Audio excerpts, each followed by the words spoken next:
রাজনৈতিক দলগুলোর ঐক্যমত্যের ভিত্তিতে সংস্কার কমিশনের সুপারিশ বাস্তবায়ন করা হবে বলে জানিয়েছেন আইন উপদেষ্টা ডক্টর আসিফ নজরুল।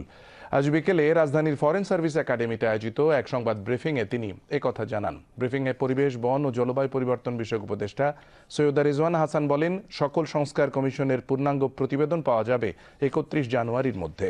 কমিশনের দেওয়া সুপারিশ নিয়ে রাজনৈতিক দলগুলোর সঙ্গে ফেব্রুয়ারির মাঝামাঝি সময়ে আলোচনা শুরু হবে বলে জানান তিনি। বিস্তারিত খোরশেদ আলমের প্রতিবেদনে ক্যামেরায় ছিলেন মোহাম্মদ মনিরুজ্জামান। 4 সংস্কার কমিশনের প্রতিবেদন প্রধান উপদেষ্টার কাছে জমা দেওয়ার পর এ বিষয়ে বুধবার বিকেলে ফরেন সার্ভিস একাডেমিতে সংবাদ ব্রিফিংয়ের আয়োজন করা হয়।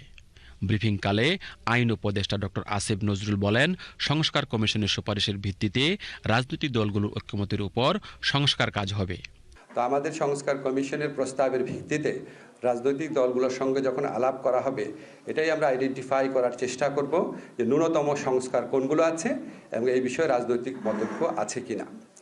তারপর হচ্ছে এর বাইরে যে সমস্ত প্রত্যাশিত সংস্কার আছে সেটাকেও আইডেন্টিফাই করার চেষ্টা করা হবে। ওনারা একটা রোডম্যাপ তৈরি করে দেবেন, আমি আপনাদের যে নির্বাচনের টাইমলাইনের সাথে সম্পর্কিত করে যে কোন সংস্কারগুলো টপ প্রায়োরিটি দিতে হবে সবাই মিলে বসে, আর কোন সংস্কারগুলো বাড়তি সময় পাওয়া গেলে নির্বাচনের জন্য সেগুলি করা যেতে পারে।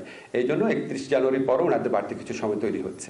সাংবাদিকদের এক প্রশ্নের জবাবে আইন উপদেষ্টা বলেন, জুলাই গণহত্যার বিচারের শুনানি শুরু হবে মার্চে। নির্বাচনের আগেই শেষ হবে বিচার প্রক্রিয়া। যেই গতিতে এই মামলার তদন্ত কাজ এগোচ্ছে, সম্ভবত আপনারা আশা করছি মার্চ থেকে শুনানি শুরু হয়েছে এটা দেখতে পারবেন। আমাদের আশা আছে, আমাদের বিশ্বাস আছে, আমরা যে গতিতে এগোচ্ছি ইনশাআল্লাহ সামনে নির্বাচনের আগে আমরা অন্তত ট্রায়াল কোর্টে বিচার কাজ সম্পন্ন করতে পারব। সংস্কার কমিশনের প্রতিবেদনের সারসংক্ষেপ সকলের জন্য উন্মুক্ত করে দেওয়া হবে জানিয়ে পরিবেশ, বন ও জলবায়ু পরিবর্তন বিষয়ক উপদেষ্টা সৈয়দা রিজওয়ানা হাসান বলেন, সকল সংস্কার কমিশনের পূর্ণাঙ্গ প্রতিবেদন পাওয়া যাবে চলতি মাসের শেষে। 4টা কমিশন তাদের পুরো রিপোর্ট দিয়েছে এবং সামারিও দিয়েছে। আপনাদের জ্ঞাতার্থে জানাচ্ছি যে এই সামারিগুলো আপনাদের জন্য অ্যাভেলেবল করে দেওয়া হবে। এই রিপোর্টগুলো নিয়ে কমিশন প্রধানেরা, ওনারা স্বাধীন কমিশন হিসেবে কাজ করেছেন, এখন কমিশন প্রধানেরা এবং কমিশনগুলো বসে এইখান থেকে পরবর্তী পদক্ষেপ কি হতে পারে, তাদের জায়গাগুলো কোথায় কোথায় তারা মনে করছেন যে প্রাধান্য দেওয়া উচিত, সেই জায়গাগুলো তারা ঠিক করবেন। এই জন্য আগামীকালই একটা প্রজ্ঞাপনের মাধ্যমে 6টি কমিশনের যে কাজের সময়টা সেটা আমরা আরো 1টা মাস বাড়িয়ে দেব।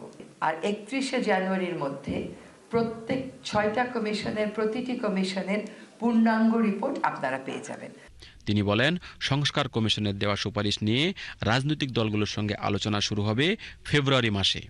তো কোনগুলো নিয়ে আমরা তাৎক্ষণিকভাবে কাজ শুরু করব, রোড ম্যাপটা কি হবে, এইটা এই 1 মাসের মধ্যে আমরা একটা রোড ম্যাপ আপনাদেরকে দিতে সক্ষম হব বলে আমরা মনে করি।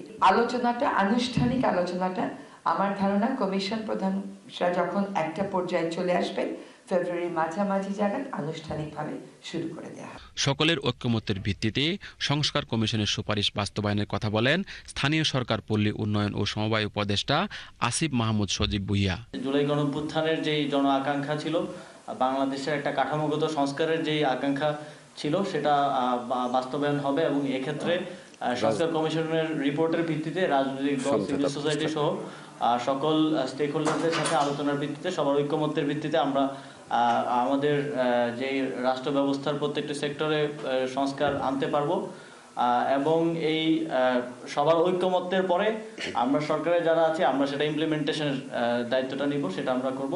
সংবাদ ব্রিফিংয়ে প্রধান উপদেষ্টার প্রেস সচিব শফিকুল আলম উপস্থিত ছিলেন। Khorshed Alam, BTV news.